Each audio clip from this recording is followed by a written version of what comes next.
When did I did my own research stop meaning studying and start meaning scrolling? True or false? Having an opinion is easier than ever, and it doesn't even seem to matter what you studied, how you learned it, or where the information even came from. Now, here's the real question. What happens when opinions start carrying the same weight as facts? You have now joined the Education Evolution, and you're listening to Lifelong Learning. This is a podcast for the thinkers, the doers, and those who know the most important lessons aren't always learned at school. First and foremost, thank you for being here. Choosing to listen to a conversation about how we know what we know, it takes intention. It means slowing down and questioning those assumptions and really sitting with the complexity instead of rushing to certainty. And yes, I said conversation, because if something comes up for you while you're listening to this episode, sit with it first, but more importantly, drop it in the comments so that we can keep a dialogue going back and forth. But before we go any further, let's acknowledge the curiosity itself. Whether this is your first episode or you've been rocking with us for a while, I'm your host, Hadi Had, but you can call me Mr. Jihad. And this episode is for the curious minds, the constantly evolving, and those who claim lifelong learning as a practice, not just a label. Quick update before we jump in. January did not get us to where I thought we was going to be, but it did remind us that progress doesn't always follow the calendar. And since this month holds Black History Month and my co-host, the amazing Miss Lindsay Black's birthday, we're honoring something deeply familiar: persistence. So we're carrying our goal into February, and the goal, if you don't remember, it is 600 YouTube subscribers. If this space has helped you in any way, shape, or form, either be it slow down, think more certainly, or even ask better questions, go ahead and stop what you're doing and hit that subscribe button, because this space is about continuing to build community. Now let's go ahead and get into it. So here's the grounding idea for today. A lot of what feels like disagreement in this space that we are in right now is actually confusion around language. We're learning, or we're more so in a space of reacting to words before even defining them. So today's principle is simple: define before you decide. Not to tell you what to think, but to help us really slow down so that we can understand what we are thinking. And this matters because, according to the Pew Research Center, most adults now get at least some of their information from social media. Go figure. And the Reuters Institute for the Study of Journalism shows that short form video is one of the fastest growing ways people encounter news and information, which means that many ideas are actually being introduced through a clip or even a headline or maybe even a soundbite. And it's not through depth, study, or verification like it used to be.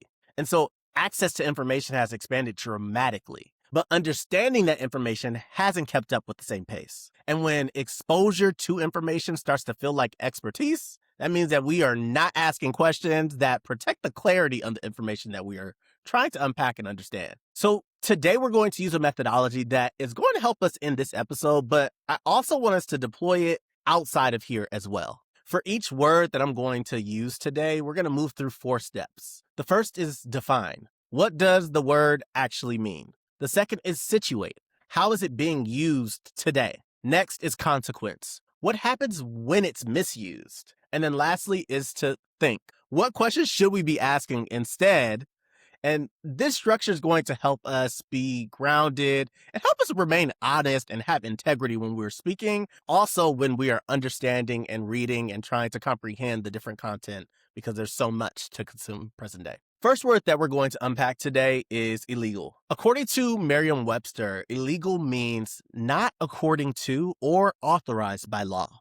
This term describes actions, not identities. So now let's situate. In the present-day public discourse, the word illegal is often applied to people rather than a behavior. So this is turning a legal descriptor into a short conclusion. And the consequence of this is that when legal language becomes an identity label, we stop asking what happened or under what circumstances is it illegal or according to which law is it illegal. And it's important for us to think about this, right? So what questions disappear once a legal term becomes a moral verdict? So that was us deploying that new strategy that we were talking about: define, situate, consequence, and think. So that's what I want us to understand as we go through our lives, and there's so much information that we're consuming on a daily basis. The second word that I want to talk about is due process. Really 2 words, but due process comes from the 5th and the 14th Amendment to the U.S. Constitution.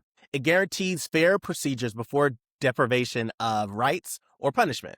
Now let's get situated with this. In fast-moving conversations, due process is often treated as an option or as something that really would slow things down. But the consequence of not having due process is outcomes may feel a little decisive and the trust of the system erodes. And so let's think about this. Who do we believe due process applies to and why?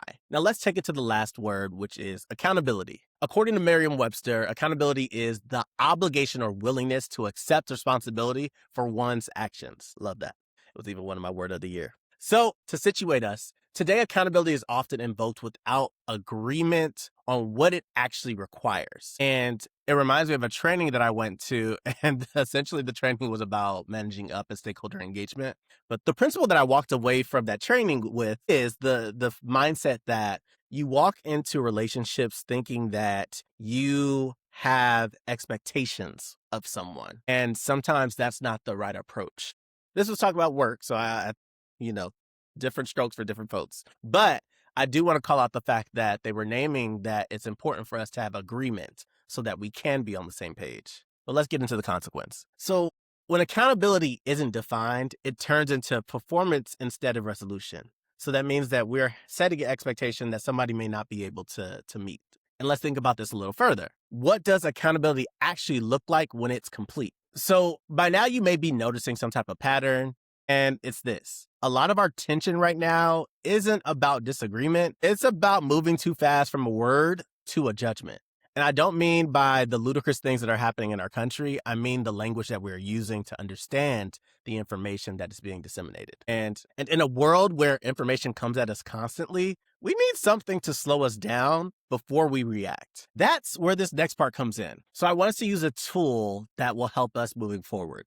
The word is P.E.R.C.H, P-E-R-C-H. When information comes at you fast, remember P.E.R.C.H. P for pause. What is this trying to make me feel? The E is for evidence. What actually supports this? The R is for reference. Who is saying this and why? The C is for context. What's missing? The H is for hold it lightly. What would change my mind about what's being told to me? And all of this is not about being right. It's about staying grounded when we're receiving information. Now, let me be clear. This framework is not meant to live on paper. It's meant to show up in real life, specifically in the moments where we're most tempted to just react. And one of the easiest places to see that is in pop culture, whether it be a rap artist who is speaking and supporting the current administration. Moreover, we see these types of things constantly. Viral clips being taken out of context, celebrity cough accountability moments, 30-second explanations of complex issues. P.E.R.C.H reminds us that a clip is not a conclusion, and that just because somebody is speaking with confidence, that does not mean that they know the evidence that's behind the concept that they're trying to describe. And let's be clear, speed is not clarity. If we can slow down in the spaces that we're in, we can slow down anywhere. And lastly, when you zoom out, what this really shows us isn't a problem with information. It's a problem with pace. We're deciding faster than we're defining, and lifelong learning, it asks us to interrupt that. So as you can see, this episode wasn't about answers. It was about discernment. It was about learning to separate the facts, the fiction, and opinions requires patience and humility, especially in a world that required certainty.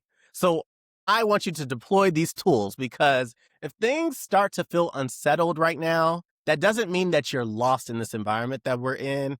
It means that you're actually paying attention. And so if something in this episode made you pause, please share it with someone who's trying to think clearly in a world that there's just too much going on. And if you're watching this on YouTube, or maybe you're watching a short little clip, go ahead and drop your thoughts in the comments. I want to know which word stood out most to you and why, especially given that these words are being used so frequently present day. And just in case you forgot our goal, please, please, please help us reach 600 subscribers this February by subscribing and share it with a friend of a friend, and a friend of a friend of a friend. But before we close, I want to leave you with this. You don't need to know everything.